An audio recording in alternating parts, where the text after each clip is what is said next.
नमस्कार दोस्तों, अपने यूट्यूब चैनल पर स्वागत करती है। देखिए बहुत सुंदर लक्ष्मी सोहर गीत लेकर आई। पसंद पर लाइक शेयर सब्सक्राइब करी। जैसे सब दीदी बहन सपोर्ट करके आगे बढ़ाए, वैसे हमारा भी आगे बढ़ाए।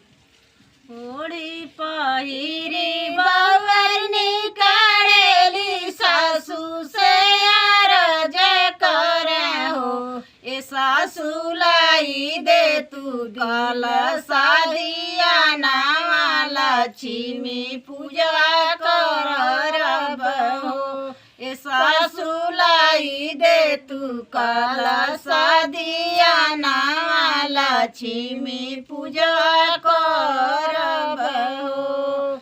इतना बचन सासू सुनाली त सुनाई ना पाएली हो, ए बहुअर तू तहु नाने के बाजिनिया दैया ना कैसे बरबू ना हो, ए बहुअर तू तहु नाने के बाजिनिया दिया ना कैसे बरबू ना हो।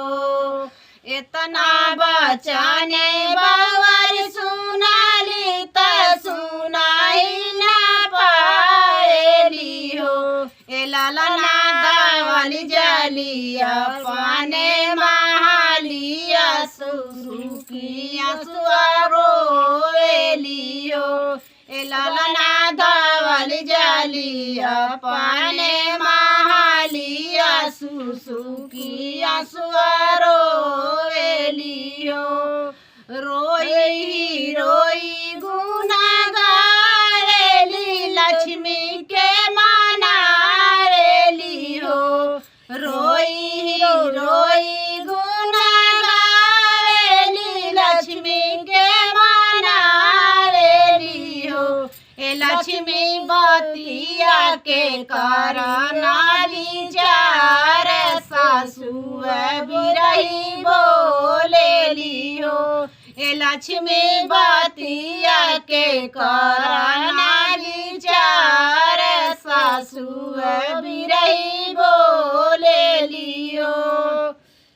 इतना बचन लक्ष्मी सुनाली त सुनाई ना पाएली हो, ए ललना मनावे ही माने मुसुकाली त माने हरसाली ना हो, ए ललना मनावे ही माने मुसुकाली त माने हरसाली ना हो। जानी रोए तिवाई जानी रोई मरन हो, जानी रोए तिवाई